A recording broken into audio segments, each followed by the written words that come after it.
Welcome in, everyone. I am Lauren Moses of Bally Sports, and today I am here with the one and only Sister Jean, chaplain of Loyola men's basketball team. And you just released a memoir, Waking Up with Purpose. Sister Jean, I'm so curious to know because right off the top, your humor shined through. You said that you wish you could get out of your wheelchair and dance a jig. What song would you want to be dancing to? Oh, I probably wouldn't want to take one of Gene Kelly's or Fred Astaire's dance. Okay. That would be lots of fun. They were always fun to watch in my day. I love But that. yes, I would like to get out of this wheelchair.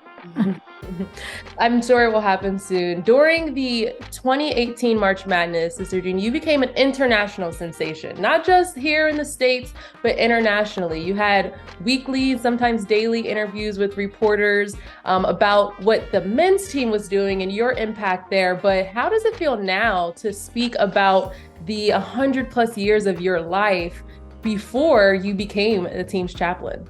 I have to go with the flow. And people say to me, "Oh, don't let this go to your head." It's not going to my head. This is just part of my life, I think. Yeah.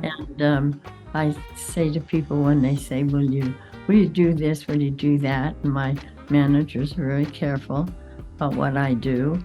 And so what I do is for the benefit of my congregation, Sisters of Charity of the Blessed Virgin Mary, and for Loyola University, my employer. Yeah. And I have fun doing that because the people who ask the questions seem to have fun asking me these questions. The theme that I got from it was the traditions and rituals that you grew up a part of. I think it really started with your family you speak a lot about. And so what was that like? What did you take from your childhood that you have allowed yourself to kind of grow into and maybe change some things? What were those traditions that have really stood the test of time? Well, I think my mom especially, but my mom and dad were both good Catholics and taught us very early that they loved us, but God loved us too, and we knew that my mom and dad loved us. So my mom used to say, "Then you have to love God too," and what you do is just talk to God. So I've always gone along with what she said because sometimes people say, "Oh, I don't know how to pray," and I said, "Well, you don't have to use prayers in the book or." You don't have to use prayers that you've heard. You just talk to God. And when you have a good friend, you just sit down and talk to your friend about all the things of the day. You don't read a book at your friend. You don't have some piece of paper with something on it. Just talk. So that's carried through all my life, although my prayer life is deeper than just that, but it is talking to God. And so I say when I taught in the elementary school, I said to the children, it's easy to pray. And so just have a conversation with God. And I tell college students the same thing. Yeah. And they like it because it makes it easy. You titled your memoir, Waking Up with Purpose. What is your purpose, Sister Jean? And I'm curious if your purpose has changed or if purpose can even change. Well, I think without using the word purpose when I was younger, that I was actually doing things, waking up with purpose. In the morning, I had my ritual and then think of what I was going to do. And I had to do that when I was quite early. Because when I was in high school, when I was a junior, I was responsible for setting out all the equipment for the physics class. And when I was a senior, I was doing it for the chemistry class. When I was a senior, I was in charge of the little bookstore that we had, and also the tardy bell. And so some days I would do one, some days the other. So when I woke up in the morning, I had to be sure to know which day was which and what I was going to do. So I concluded in my own mind after we got the title that I was doing this all my life. without knowing purpose. So it's thinking about what you're going to do all day and just sort of doing an outline in your mind. Doesn't always work. People can come in and put a load of dynamite in your day, and then you don't get it done, but it'll get done.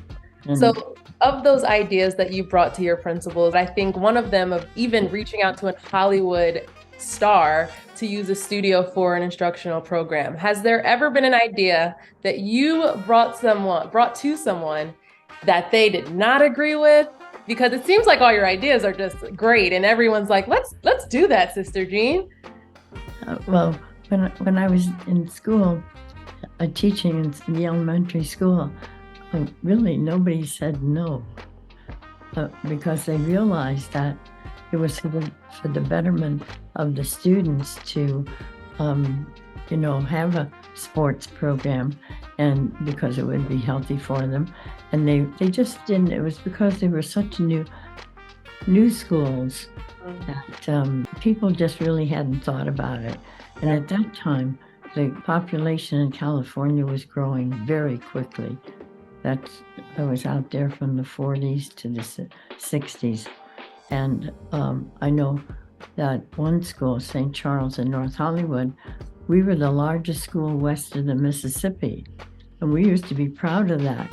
We had 1,000 boys and girls. We know about the unforgettable story that the 2018 men's basketball team at Loyola had, their journey, their overcoming adversity, triumphant story that you were so blessed to be a part of. But I also want to talk about something that people don't maybe underestimate, and that's the pandemic. Obviously, that was after 2018. And so I'm curious in how you supported those players as well as your students during that time when they had to be isolated.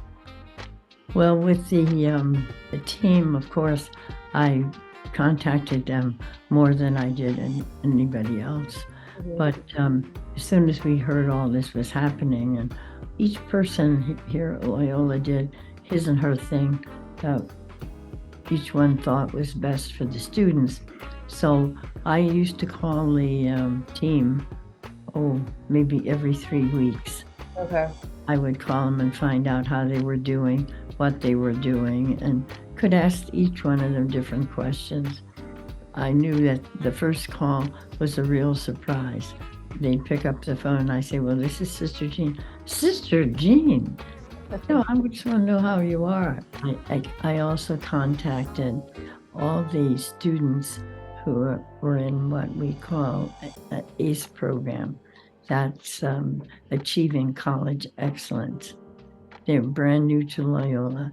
And so I thought, well, they had heard my name, so I would talk to them. So I did that a couple of times. Sometimes their moms would call me back and they'd say, is there something wrong, Sister Jean? And I said, no, there's nothing wrong. I just wanted to say hello to them and see how they were doing. And their moms thought that was great too. Another point about the Loyola men team, because unfortunately they are on a tough road, and also unfortunately you got to see a 30-year drought of not making an NCAA tournament prior to those early or late 2010s. I am curious because you've seen what it takes to turn a program around firsthand, working alongside these coaches and players. What will it take for a losing program to turn into an NCAA tournament program like the 2018 team? Well, I think the coach is very important. The coach has to have his own culture and try to bring it to the institution where he is. And the coach has to be patient, and the players have to be patient, because it takes good players too to turn around.